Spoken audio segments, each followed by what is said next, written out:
Hello guys, welcome back to the channel. If you're new, welcome to the channel. I'm Michelle and I hope that you're going to enjoy all the personal development content that comes on this channel, and that already is. So I know you must be wondering, why would anybody do a video to teach you how to read a book? Because chances are everyone can read, right? But you still clicked on the video because you still want to find out why would anybody try to teach you how to read a book, which is a good thing. So stay tuned. If you are not subscribed to the channel, go ahead and subscribe. And if you do like this video, please do give it a thumbs up.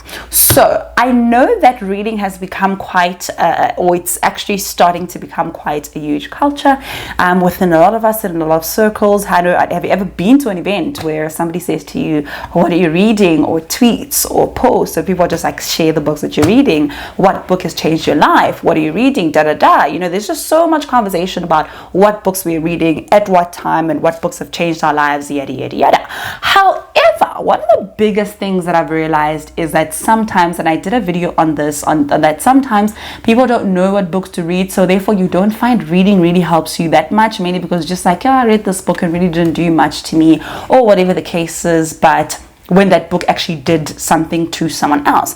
So on today's video, I'm going to be sharing with you guys, how do you actually maximize a book to get the meat out of it? How do you read a book with the eyes to learn and the eyes to actually begin to change your life? So let's get into it. Number one is choose books that are aligned with your vision. I did a video on this. I'm going to link it. I'm going to put it up here, and I'm going to link it down below, where I shared with you guys how to choose books to read. Choose books that are going to be helpful to you. If you're trying to learn a skill or you're trying to develop a character, choose books that align with that. So for instance, it is going to be useless for you to try and read How to Win Friends and Influence People by Dale Carnegie if you are not trying to get a little bit more social with people, or whatever the case is, or to get the skills that the book actually gives you, right? You need to be able to read books that would be super helpful for you during that time. Again, you will not go and read Seth Godin, This is Marketing, if you've got no interest in marketing. You're not marketing a business. You don't even need it. There's no need for you to go around and really taking hours and hours and hours and weeks and months to actually read this book. There's no reason to. So start reading books that are aligned with your vision. So go check out that video. I think it's going to be such a great start to kind of give you a head start on how do you decide the books to read. Because once you've decided what book to actually read, it's easier to follow the rest of the steps that we are going to share on this video. And number two is get the mind of the author. So this is something important. This is something that I really learned in majority of my reading life, and that's that sometimes we read the book to get whatever the author is saying, but have you asked yourself, what is the mind of the author during this time? So for instance, if you read Becoming Michelle Obama and you just read the story and leave it at that, yes, you are going to pick up a couple of lessons. However, you are not going to get the mind of the type of person she is, and that's what we need to start doing when we get a lot of books. As you are reading the story, see the person in the story, see the mind of the book. For instance, if you are reading the Bible and you are reading the story, one of the biggest things I encourage a lot of people to do is get the mind of the narrator, get the mind of God in that time. If you are God and you were looking down at all these things that were happening during that time, what would you think? You know what I mean? Start looking at those things within the books that you're reading. If you look at Michelle Obama and all the things that she's been through, start looking at her mind. Start looking at how does she think? How does she process things? How did she handle issues? How did she do this? Not particularly from the story value, but from the more technical value of the type of person she is, because from there you actually get a lot of character development stuff. So you've seen a lot of people read books and they're like, cool, I read that book, it was amazing, and they remember the story, but they don't get the meat and they don't get a life-changing experience out of it because they did not get the mind of the author, which is what the author was really trying to share. And a lot of authors or people that really kind of give you content, like myself here on the YouTube channel, I want you to receive this information, but I want you to start changing your mind to thinking a certain way, and that's what books are there for. And sometimes stories can make us do that, or just stuff that we remember, but it's not going to last us a long time. So you need to begin to start channeling yourself to getting the mind of the person that is giving you the content, or the person that wrote the book. Number three is take down notes. I do this all the time, and mainly because when I read books, I don't just read books because I'm reading the book and it's cute.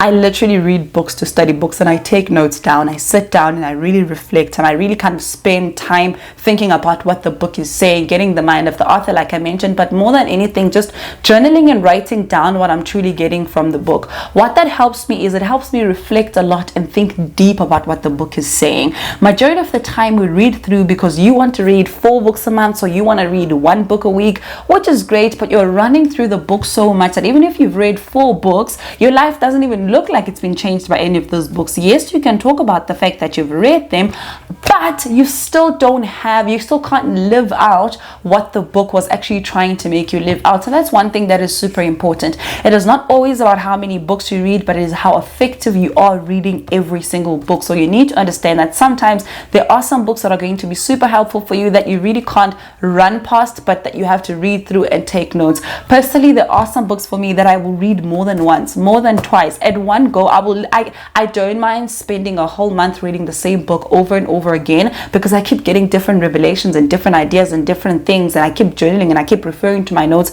because that's more better. That book will change my life a lot more better than 4 books that I really don't remember, that after the end of the month you look at, you're like, okay, I read that, but I really don't remember what it was actually meant to do in my life. Number 4 goes to something that I've actually just touched on right now, which is pace yourself. Do not rush the process. Do not try to finish your book in 4 days. It is really good if you are a fast reader, but make sure that in you being a fast reader, you are actually getting effective information from that book. Majority of the time, we want to be called great readers. We want to read 7 books a month. We want to do this, we want to do that. What we don't realize is sometimes we do that at the expense of our understanding and at the expense of us actually learning from the book. So don't deprive yourself from getting the lessons that you could be getting from the book by just rushing it through and trying to just, get it done. But make sure that you really get the necessary information that you do need from this book. And with that said, also make sure that you pace yourself out. Set a proper schedule for how you read. One thing that my husband actually taught me, which he does quite really well,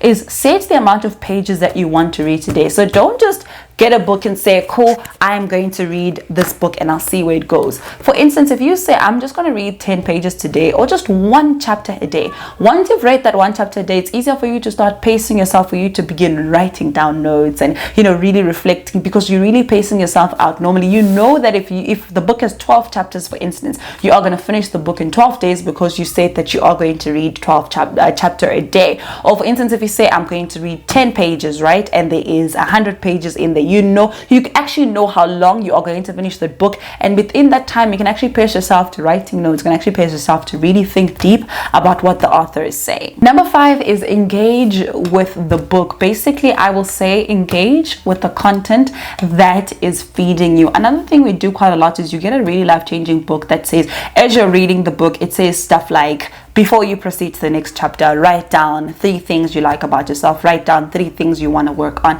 And we don't do that. We just really pass by and we continue to read the rest of the books. We don't engage with the book and actually sit down and say, cool, what does the author want me to actually get here? So engaging with the book really kind of helps you get the intention behind what was written and the intention behind what it is that you are supposed to be getting out of that book. So learn to engage with the book and don't just rush them. And I think it also goes back to what we just said right now with your ability to pace yourself. When you pace yourself, you know that if I only need to read 10 pages today, if after every 10 pages or 20 pages there's a task, I still have time to actually still do those things. So when you pace yourself, it's so much easier. But be conscious about engaging with the book. Be conscious about engaging with the content. It's like, even if you're watching a video, you're watching an Instagram post that says reflect and do this, for something to be effective in your life, guys, you need to actually be engaging with it. You will not get effective enough for something that you just read and pass by. That's why sometimes you'll read a book that changed someone else's life but can't change yours, and somebody's like, oh, my life has been amazing since I read this book,